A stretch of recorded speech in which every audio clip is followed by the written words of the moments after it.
Hello and welcome to the Literary Lair. Usually during the first episode of the year, I like to take a look at something related to one of my favorite franchises. Like how in 2013 I looked at Spock Must Die. In 2014 I looked at my top 10 favorite Next Generation episodes. And last year, in 2015, I looked at Mass Goes to Maine. But this year I wanted to dedicate the entire month to one of my favorite things, or rather, one of my favorite actors. Therefore, I dub this month Alan Alda Month. This diversified, curious, fascinating, bountiful, beautiful, beautiful world I love.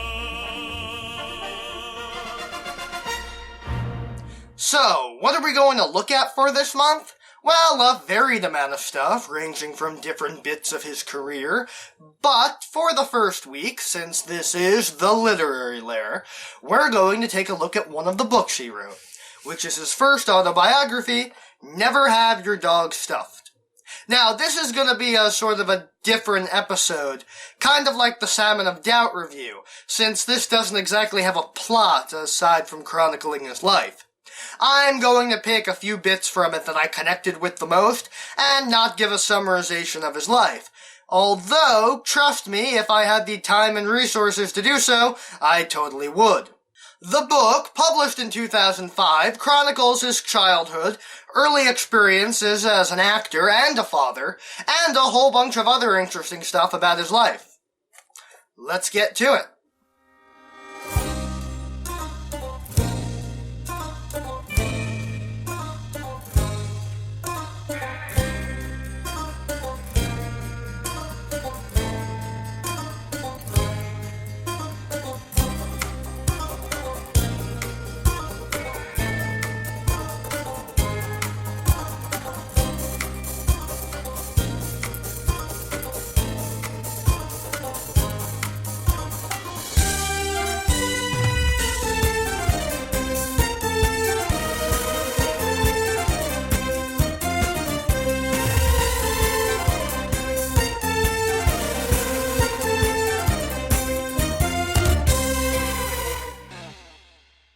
The cover is a picture of Alan Alda. There's not much to say about it, but that's okay because you're not buying it on the merit of the cover.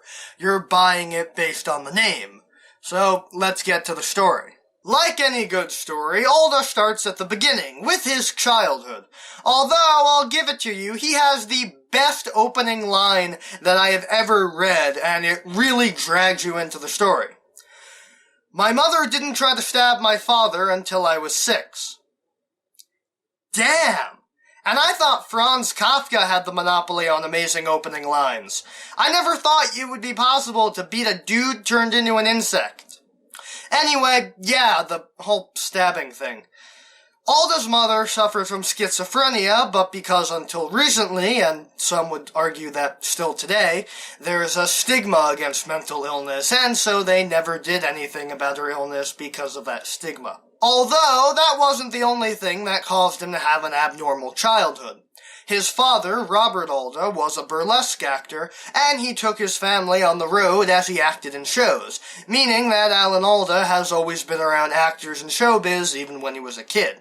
There was even a time when, as a joke, his parents had constructed a narrative around him to get publicity for their theater company, sending a picture to the local paper of the town they were in, with a picture of him smoking a pipe and crafting a story around him.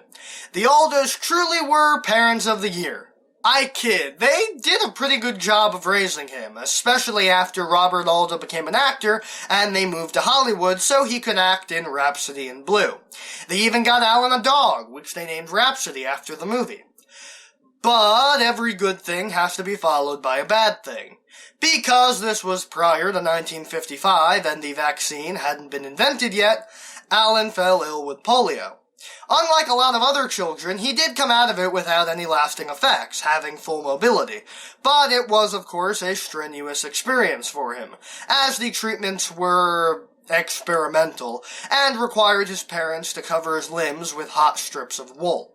After he recovered, they moved to La Tuna Canyon with a house with a pool as part of his recovery, and a few days later, Rhapsody tragically passes away. And so Robert takes Alan to go bury the dog. But Alan is inconsolable, and his father, in an attempt to spare his son's feelings, decides that they'll stuff the dog, and that's where we get our title from. Of course, it doesn't go well, and when the taxidermist stuffs the dog, it doesn't look right, and ends up making them take the death even harder than they already were taking it, partially ruining their memory of the dog. After his rather interesting childhood, Alan went to Paris with a study abroad program, and on the boat back, he meets a musician that would have a rather profound effect on him. She invites him to her apartment for a get-together, and there Alan meets a clarinetist that he falls in love with. On their first interaction, he can't manage to say anything to her, but during a second interaction, after a rum cake falls off a counter onto the floor, Alan, always a performer, gets up with a fork to eat it, followed by the clarinetist.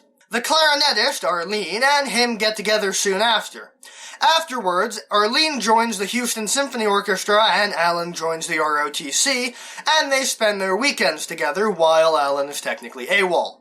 They get married, and while the conductor of the orchestra was okay with Arlene taking a vacation for her honeymoon, the U.S. government wasn't so forgiving. Alan sends a letter to his CEO and goes away, returning from his honeymoon discovering that he was about to be reported to the FBI for being missing. After this, Alan tries to make it as an actor in Manhattan, working during the day and auditioning for shows at night. He also starts writing and has mixed success, and he and Arlene start a family, having 3 children and moving to New Jersey.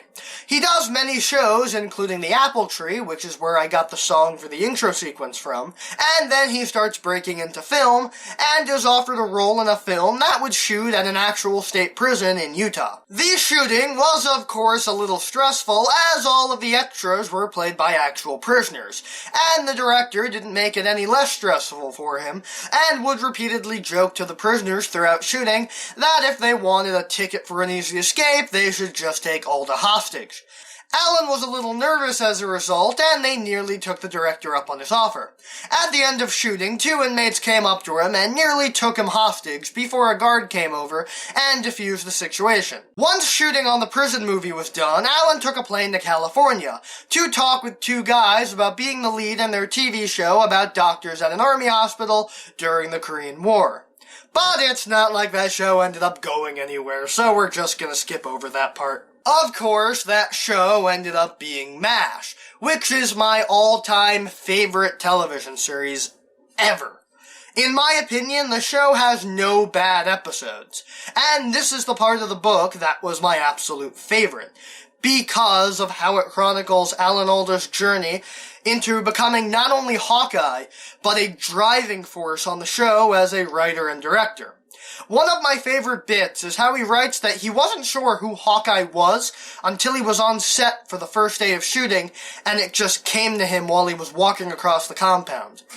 Another interesting bit is when he talks about The Consultant and Lend a Hand, 2 episodes where his father, Robert Alda, guest starred as Dr. Borelli, and especially interesting as he reveals that the ending of the latter episode was proposed by his father, where Borelli and Hawkeye have to do tandem surgery when they break opposite arms and need to operate.